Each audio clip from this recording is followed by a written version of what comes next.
ಯುಗ ಅಂದ್ರೆ ದ್ವಯಂ, ಇಲ್ಲ ಅಂದ್ರೆ ಜೋಡಿ ಅಂತ ಅರ್ಥ.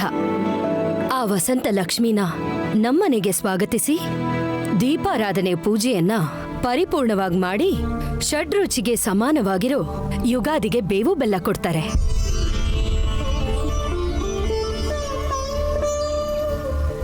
ಪುರೋಹಿತ್ರೆ, ಈ ಜೋಡಿಗಳಿಗೆ ರಾಶಿಫಲ ಹೇಳಿ. ಖಂಡಿತ ಅಮ್ಮ. ಅಷ್ಟ್ರಲ್ಲಿ ನೀವು ಎಲ್ರಿಗೂ ಬೇವು ಬೆಲ್ಲ ಕೊಟ್ಬಿಡಿ. ಅಮ್ಮ ನೈನಿ, ಎಲ್ಲರಿಗೂ ಕೊಡಮ್ಮ. ಮೊದಲು ಅಮ್ಮವ್ರಿಗೆ ಕೊಡಕ್ಕ. ಅಮ್ಮ ಯಾವಾಗ್ಲೂ ಮಕ್ಕಳ ಬಗ್ಗೆನೇ ಯೋಚನೆ ಮಾಡೋದು ಸುಮನ. ನಿಜಾನೇ ನೈನಿ. ಮೊದಲು ವಿಶಾಲ ಕೊಟ್ಮೇಲೆ ಎಲ್ರಿಗೂ ಕೊಡು. ತಗೊಳ್ಳಿ. ಜೀವನದಲ್ಲಿ ಹೇಳೋ ಅಂತ ಎಲ್ಲ ಸಾರ ಇದ್ರಲ್ಲೇ ಇದೆ. ಏನಕ್ಕೆ ಅದು? ಬೆಲ್ಲ ಸಿಹಿ, ಸಂತೋಷಕ್ಕೆ ಪ್ರತೀಕ. ನಿಂತರ. ಉಪ್ಪು ಜೀವನಕ್ಕೆ ಉತ್ಸಾಹ, ರುಚಿಗೆ ಸಂಕೇತ. ವಿಶಾಲ್ ತರ. ಬೇವಿನ ಸೊಪ್ಪು ಕಹಿ ಘಟನೆಗಳ ಸಂಕೇತ. ನನಗೆ ಅಂತಾನೆ ಹೇಳ್ತಿದ್ದಾಳೆ. ತಿಲೋತ್ತಮ ಅತ್ತೆ ತರ. ಮಾವಿನ ಹಣ್ಣು ಮೊಸರು, ಇದು ಜೀವನದ ವ್ಯವಹಾರದ ಸಂಕೇತ. ಮಾವಂತರ. ಹುಳಿ ಮಾವಿನಕಾಯಿ, ಒಗರು, ಜೀವನದ ಸವಾಲು. ನಂತರ ಬಂದಾಗಿದೆಯಲ್ಲ ಆ ಸಮಸ್ಯೆ. ಖಾರ, ಸಹನೆ ಪರೀಕ್ಷೆ ಮಾಡುವಂತ ಸಂಕೇತ. ನಂತರ. ಕರೆಕ್ಟ್, ಅರ್ಥ ಆಯ್ತು ಅಕ್ಕ. ಒಬ್ಬೊಬ್ರು ಒಂದೊಂದು ರೀತಿ ಇದ್ರೂ ಎಲ್ರೂ ಒಗ್ಗಟ್ಟಿನಿಂದ ಇದ್ದೀವಿ, ಒಂದೇ ಮನೆಯಲ್ಲಿದ್ದೀವಿ.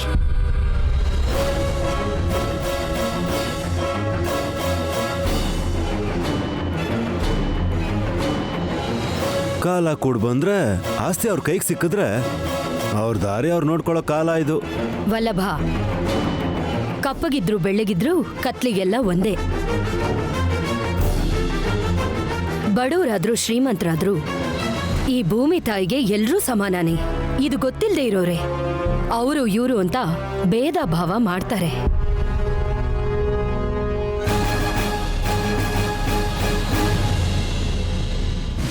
ತಾತ ಸಂಪಾದನೆ ಮಾಡಿರೋ ಆಸ್ತಿಯಲ್ಲಿ ಮೆರೆಯೋದಲ್ಲ, ನೀನ್ ದುಡ್ದಿದ್ರಲ್ಲಿ ಮೆರಿ.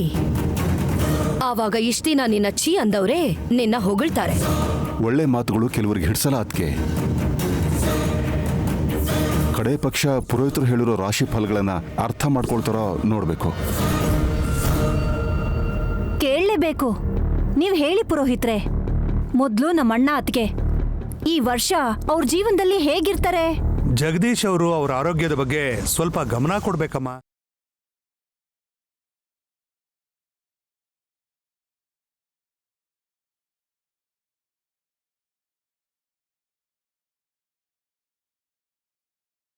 ಮಹಾರಾಜನ ತರ ಮನೋವೇದನೆಗೆ ಗುರಿಯಾಗ್ಬೋದು.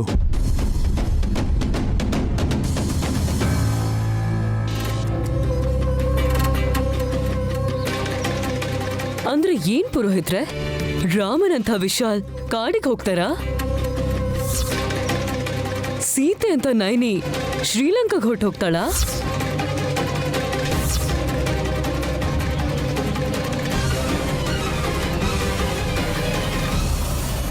ನಯನಿ ಮತ್ತು ವಿಶಾಲ್ ಬಗ್ಗೆ ಹೇಳಿದಾಗ ಡೀಟೇಲ್ಸ್ ಗೊತ್ತಾಗತ್ತೆ ಬಿಡು. ನನ್ನ ರಾಶಿಫಲ ಹೇಳಿ ಪುರೋಹಿತ್ರೆ. ಶುಕ್ರದಶೆ ಬರೋದ್ರಲ್ಲಿದೆಯಮ್ಮ. ಒಳ್ಳೆ ದಿನಗಳು ಹತ್ರದಲ್ಲೇ ಇದೆ.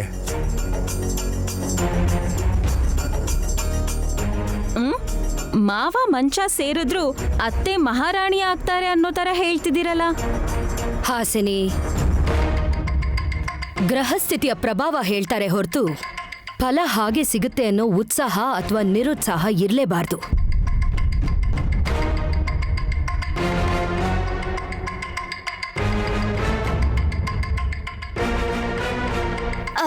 ನಮ್ ಜೋಡಿ ಬಗ್ಗೆ ಹೇಳಿ ಪುರೋಹಿತ್ರೆ. ವಿಕ್ರಾಂತ್ ಅವರ ಪತ್ನಿಯಾದ ಸುಮನ ನಾನು. ಚೆನ್ನಾಗಿದ್ಯಮ್ಮ. ನೀವು ಸ್ವಂತವಾಗಿ ವ್ಯಾಪಾರ ಶುರು ಮಾಡ್ತೀರಾ. ನಿಮ್ಮ ಇಷ್ಟಗಳು ನೆರವೇರೋ ಸಂವತ್ಸರ ಇದು. ಇದೊಂದ್ ಮಾತ್ ಸಾಕು, ನಂಗೆ ತುಂಬಾ ಖುಷಿ ಆಗ್ತಿದೆ.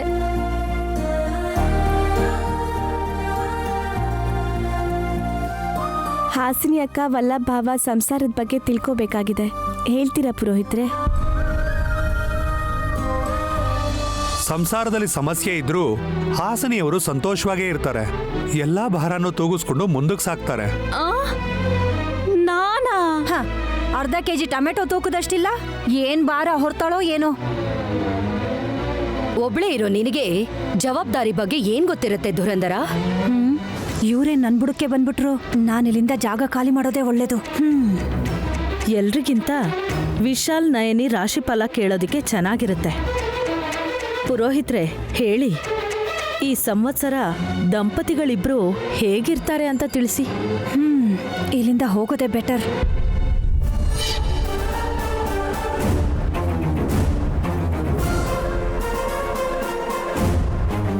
ಅಮ್ಮ, ಅವರ ರಾಶಿ ಫಲ ಹೇಳಬೇಕು ಅಂತಂದ್ರೆ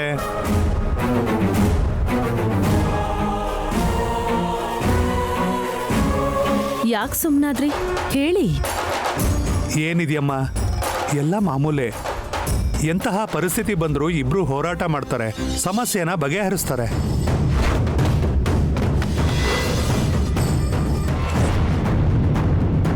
ವಿಶಾಲ್ ಅವರು ಅವ್ರಿಗೆ ಯಾವಾಗಲೂ ಬೆಂಗಾವಲಾಗೇ ಇರ್ತಾರೆ.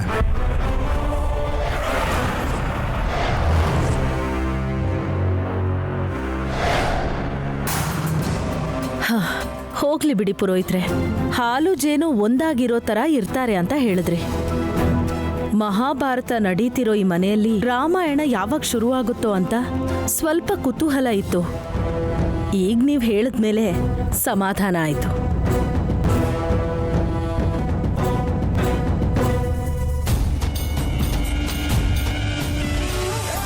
ಅಮ್ಮ, ನಿಜ ಹೇಳ್ಬೇಡಿ ಅಂತ ಹೇಳಿದ್ರಿ.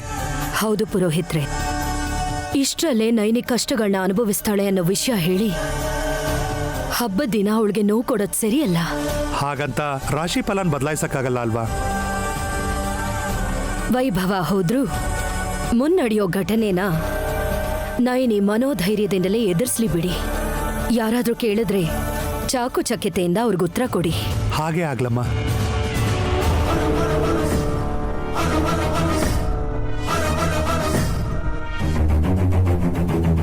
ನೈನಿ ಎಲ್ಲರಿಗೂ ಬೇವು ಬೆಲ್ಲ ಕೊಟ್ಟು ಜೀವನದ ಭಾವಗಳ ಬಗ್ಗೆ ಹೇಳಿದ್ಲು. ನೀವ್ ಪಂಚಾಂಗ ನೋದಿ ಭಾವೋದ್ವೇಗಕ್ಕೆ ಗುರಿ ಮಾಡಿದ್ರಿ. ಒಟ್ನಲ್ಲಿ ಹಬ್ಬ ಚೆನ್ನಾಗಾಯ್ತು ಪುರೋಹಿತ್ರೆ. ಅದ್ ಸರಿ ಬಿಡು ಸಖಿ. ಹೌದು, ದುರ್ದು ಆಂಟಿಯಲ್ಲಿ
ಹೇಗಿದ್ದೀನಿ ಅತ್ಗೆ? ಎಲ್ಲಿದ್ಯಾ ಅಂತ ಗೊತ್ತಾ? ಈಗ ಮನೇಲಿ ಇನ್ನೊಂದ್ ಸ್ವಲ್ಪ ಹೊತ್ತಲ್ಲಿ ಸ್ಟೇಜ್ ಮೇಲೆ ಶೋ ಕೊಡಕ್ ಹೋಗ್ತಾ ಇದ್ದೀನಿ. ಎಮ್ಮೆ ನಡಿಗೆ, ಬೆಫೆಲೋ ವಾಕ್. ಹೇಗಿದೆ ಅತ್ಗೆ?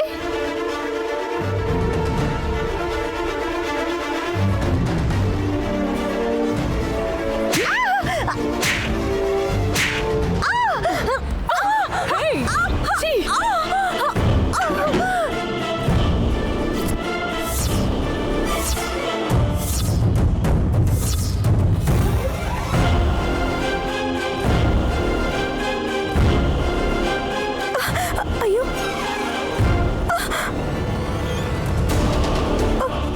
ಓ ಮೈ ಗಾಡ್.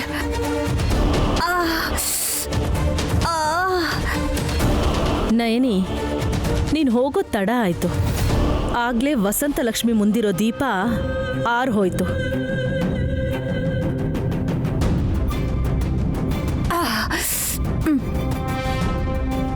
ನನ್ನ ಗ್ಲಾಸು ನನ್ನ ಹ್ಯಾಟು ಎಲ್ಲಿ ಹೋಯ್ತು? ಆ, ಏನಾಯ್ತು ಇಲ್ಲಿ? ಹೇಯ್ ಛೀ! ಕ್ಯಾಟ್ ವಾಕ್ ಕೇಳಿದ್ದೀನಿ, ಈ ಬಫೆಲೋ ವಾಕ್ ಏನತ್ತೆ? ಎಮ್ಮೆ ನಡಿಗೆ ಅನ್ನೋದು ಫ್ಯಾಷನ್ ಶೋನಲ್ಲಿ ಒಂದು ಭಾಗ ವೇಶ್. ನಿಂಗೆ ಗೊತ್ತಿಲ್ವಾ? ಹೆಣ್ಣಿಗೆ ಎಚ್ಚರಿಕೆ ಇರ್ಬೇಕೆ ಹೊರತು ಅದನ್ ಮರ್ತು ಮೆರಿಬಾರ್ದು. ಅಷ್ಟಕ್ಕೂ ನಿನಗ್ಯಾಕೆ ಫ್ಯಾಷನ್ ಶೋ? ಅಂದ್ರೆ ಅತ್ಗೆ ಲುಕ್ಸು ಮಿಕ್ಸ್ ಆದ್ರು ನನ್ನಂತ 40+ ಬ್ಯೂಟೀಸ್ಗೆ ಸ್ಪರ್ಧೆ ಅಂತ ಹೇಳಿದ್ರು. ಬೇವು ಬೆಲ್ಲ ತಿನ್ಕೊಂಡು ಹೋಗೋಣ ಅಂತ ಅನ್ಕೊಂಡೆ. ನೀನ್ ತಿನ್ಬೇಕಾಗಿರೋದು ಇನ್ನೂ ಇದೆ. ಏನದು? ಜಗದೀಶ್, ಹೇಳಿ ಅದಕ್ಕೆ. ಪದ್ಮನಾಭನ್ನ ಕರ್ಕೊಂಬಾ. ಈಗ ತಪ್ಪಿದ್ದಲ್ಲ, ಬೇಗ ಕರ್ಕೊಂಬಾ. ಅವ್ರು ಯಾರು? ಕೆಲಸದವ್ರಾ? ನಿನಗೆ ಬುದ್ಧಿ ಕಲಿಸೋನು. ಕರ್ಕೊಂಡು ಬರ್ತೀನಿ ಇರು ಧುರಂಧರ.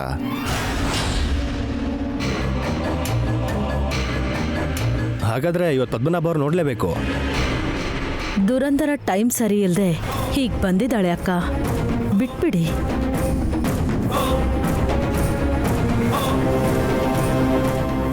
ಮಾನ ಮರ್ಯಾದೆನೆಲ್ಲ ಬಿಟ್ಟು ಹಬ್ಬ ಕುಟ್ಕೊಂಡಿರೋ ಸೀರೆನ ಬಿಚ್ಚಾಕಿ ನಮ್ ಸಂಸ್ಕೃತಿ ಸಂಪ್ರದಾಯಕ್ಕೆ ವಿರುದ್ಧವಾಗಿ ಬಟ್ಟೆಗಳನ್ನ ಹಾಕೊಂಡು ಘನ ಕಾರ್ಯ ಮಾಡಕ್ ಬಂದಿರೋ ದುರಂಧರಗೋಸ್ಕರ ಪದ್ಮನಾಭ ಬರ್ಲೇಬೇಕು.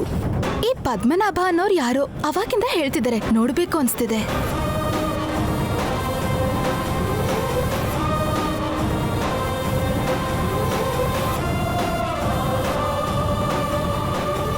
ಮಾವ ಬರ್ತಿದ್ದಾರೆ.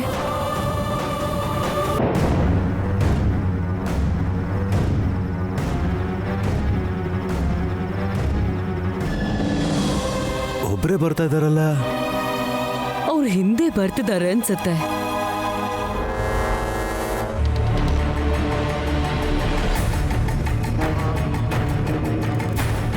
ಪದ್ಮನಾಭ ಅವ್ರನ್ನ ಕರ್ಕೊಂಬಂದ್ರ ಡ್ಯಾಡ್? ಕರ್ಕೊಂಡು ಬಂದೆ.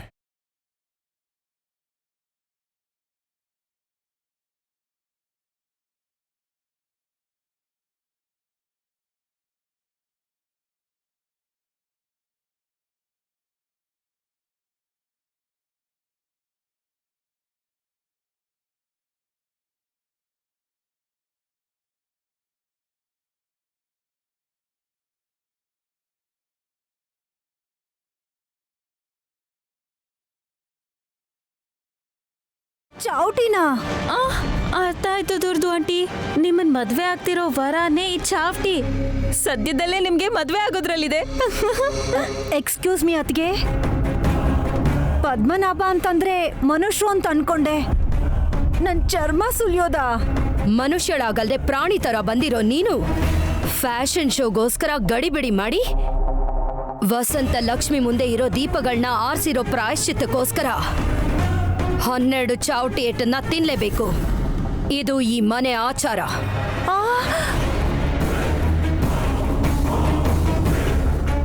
ಅತ್ತೆಗ್ರ ಆಚಾರ. ಅವರೊಂದು ಅನ್ಕೊಂಡ್ರೆ ದೇವರು ಇನ್ನೊಂದೊಂದು ಮಾಡಿದಾನೆ. ಈ ಮನೇಲೆ ಹುಟ್ಟು ಬೆಳೆದ್ ನಿಮಗೆ ಈ ಆಚಾರ ಗೊತ್ತಿಲ್ವಾ ಚಿಕ್ಕಮ್ಮ? ನನಗೆ ಯಾಕೆ ಬುದ್ಧಿ ಕೆಟ್ಟಿತ್ತೋ, ಹಬ್ಬದ ದಿನ ಯಾವತ್ತೂ ಹೀಗೆಲ್ಲ ಮಾಡಿಲ್ಲ. ಇವತ್ತು ಕಾಂಪಿಟೇಷನ್ ಮಿಸ್ ಆಗ್ಬಿಡತ್ತೆ ಅಂತ ಮಿಸಸ್ ಬ್ಯೂಟಿ ಕಪ್ಪನ್ನ ಗೆಲ್ಲೇಬೇಕು ಅನ್ನೋ ದೃಷ್ಟಿಲಿ ಹೀಗ್ ಬಂದೆ.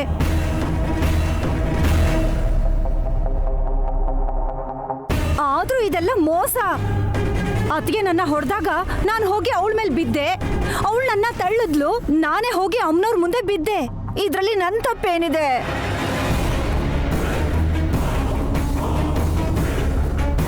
ತಪ್ಪಿದ್ದಲ್ಲ, ಹಣೆಲ್ ಬರ್ತಿದೆ, ಅದು ನಾನು ಬೋಸ್ಲೇಬೇಕು. ಪುರೋಹಿತ್ರೆ, ಇಲ್ಲಿ ನಡೆಯೋ ದೃಶ್ಯನ ನಿಮ್ಗೆ ನೋಡೋಕ್ಕಾಗಲ್ಲ. ದಯವಿಟ್ಟು ನೀವು ಹೊರಡಿ. ಆಯ್ತು ಸ್ವಾಮಿ, ಸಂಭಾವನೆನ ಇಬ್ರು ಸೊಸೆರು ಮೊದಲೇ ಕೊಟ್ಟಿದ್ದಾರೆ. ಹೋಗ್ ಬರ್ತೀನಿ ತಾಯಿ. ಈಗ ಹೊಡೆಯೋರು ಯಾರು ಅತ್ಗೆ? ನೀನೇ ಆರಿಸ್ಕೋಬಹುದು. ಆ ಫೆಸಿಲಿಟಿ ಕೂಡ ಇದೆಯಾ? ನನ್ನ ಅಳಿಯ ವಿಶ್. ಬೇಡಪ್ಪ ಬೇಡ, ಮೊದಲೇ ಜಿಮ್ ಬಾಡಿ, ಸರಿಯಾಗಿ ಹೊಡಿತಾನೆ. ನೈನಿ ಬೇಡ ಬಿಡು, ಕೈಯಲ್ಲಿ ಹೊಡೆದಿದ್ದಕ್ಕೆ ಬರೇ ಬಿದ್ದಿತ್ತು. ಇನ್ನು ಚೌಟಿಲ್ ಹೊಡೆದ್ರೆ ನನ್ನ ಕತೆ ಮುಗ್ದೇ ಹೋಗತ್ತೆ. ತಿಲೋತ್ತಮ ಅತ್ತಿಗೆ. ನಾನ್ ನಿನಗೆ ಹೊಡಿಯಲ್ಲ ದುರಂದರ. ನಿನಗಿರೋ ಕರುಣೆ ಇಲ್ಲಿರೋರ್ಗೆ ಯಾರಿಗೂ ಇಲ್ಲ ಅತ್ಗೆ. ಅವರು ಇವ್ರನ್ನ ಯಾಕೆ ಕೇಳಲಿ ಬಿಡಿ. ತೆಳ್ಳಕ್ಕಿರೋ ಹಾಸಿನಿನೇ ಬೆಟರ್. ಜೋರ ಗೇಟ್ ಬೀಳೋದಿಲ್ಲ. ತೆಳ್ಳಗಿದ್ರೆ ಶಕ್ತಿ ಇಲ್ಲ ಅನ್ಕೋತೀರಾ? ಮಾಡ್ತೀನಿ ರೀ ನಿಮ್ಗೆ. ಅಮ್ಮ ಹಾಸಿನಿ, ಹೇಳಿ ಮಾವ. ಈ ಪದ್ಮನಾಭನ ಹಿಡ್ಕೋ. ಆಯ್ತು ಮಾವ. All the best.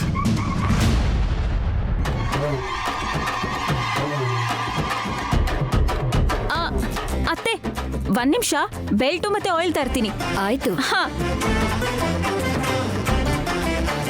ಯಾವ ಬೆಲ್ಟು? ಆಯಿಲ್ ಅಂತ ಕೂಡ ಹೇಳಿದ್ರು ಅದಕ್ಕೆ. ಪಟಪಟ ಅಂತ ಹೊಡೆದು ಹೋಗೋದನ್ನ ಬಿಟ್ಟು ಇವಳೆಲ್ಲಿಗೆ ಹೋದ್ಲು? ಮಾವ, ಇದನ್ನ ಹಿಡ್ಕೊಳ್ಳಿ.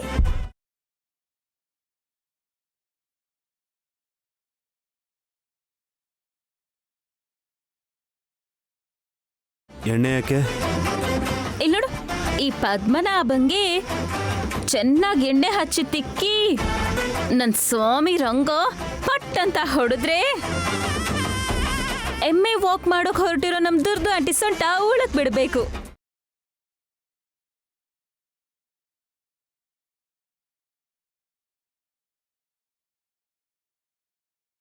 ಈಗ ನೀನ್ ಹಚ್ಚಿದ್ದು ಸಾಕು, ನಿಲ್ಸೆ ಬಾ.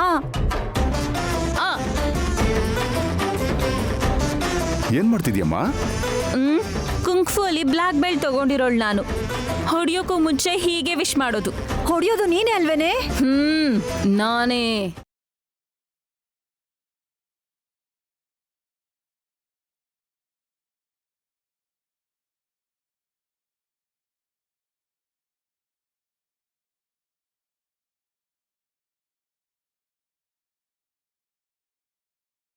ಪೋಸ್ ಯಾಕೆ ಕೊಡ್ತಿದ್ಯಾ? ಅಖಾಡ ಕಿಳಿಯೋಕ್ ಮುಂಚೆ ಹೀಗೆ ಪೋಸ್ ಕೊಡ್ತಾರೆ. Come on. ಜೈ ಬಜರಂಗ್ ಬಲಿ ಜೈ. ವಸಂತ ಲಕ್ಷ್ಮಿ ಆಂಟಿ ಪಾಪನ ಹೋಗ್ಲಾಡ್ಸು ತಾಯಿ. ಅಯ್ಯೋ, ಕ್ಯಾಟ್ ವಾಕ್ ಮಾಡೋ ಬದಲು ಎಮ್ಮೆ ವಾಕ್ ಮಾಡೋಕ್ ಹೊರಟಿರೋ ನಮ್ಮ ಬಂಡ ಬ್ಯೂಟಿ ಆಂಟಿಗೆ 3ನೇ ಏಟಿದು. ಬೇಗ ಮುಗ್ಸು ಹಾಸಿನಿ, ಪದ್ಮನಾಭಂಗೆ ತಡ ಆಗ್ತಿದೆ. ಆಯ್ತು ಅತ್ತೆ. Get ready aunty.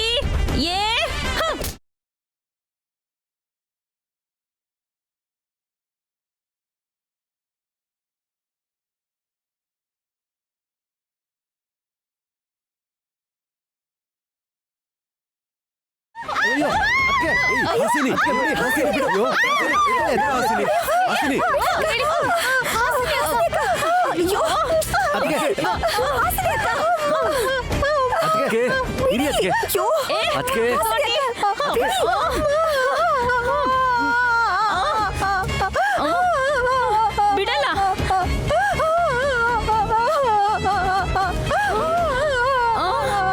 ಅಯ್ಯೋ, ಆಂಟಿಗೆ ಹೊಡೆದಿದ್ದು ಮುಗ್ದೋಯ್ತಾ?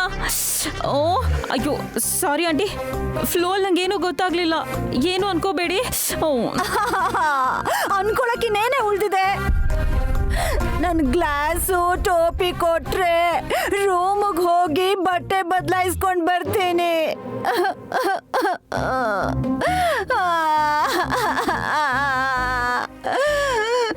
ತಗೊಳ್ಳಿ.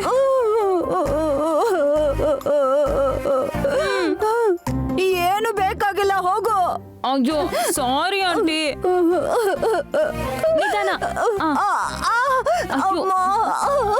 ಆಂಟಿ ಮಾಡೋದನ್ನೆಲ್ಲ ಮಾಡಿ ಸಾರಿ ಅಂತೆ. ಸಾರಿ. ಹೋಗೆ. ಆ ಕಡೆ ಯಾಕೆ? ಸಾರಿ, ಕಣ್ಣು ಮಂಜಾಗಿ ಈ ಕಡೆ ಹೋಗ್ತಾ ಇದ್ದೀನಿ. ರೂಮ್ ಇರೋದು ಈ ಕಡೆ ಅಲ್ವಾ? See you guys. ಬರ್ತೀನಿ ಅತ್ಗೆ. ಹದ್ದಲ್ಲಿರು. ಆಯ್ತು. ಪದ್ಮನಾಭ ಎಲ್ಲಿ? ಇಲ್ಲಿದ್ದಾರೆ ಆಂಟಿ. ನಿನ್ಗೊಂದು ನಮಸ್ಕಾರ ಕಣಪ್ಪ. ಹೋಗೆ.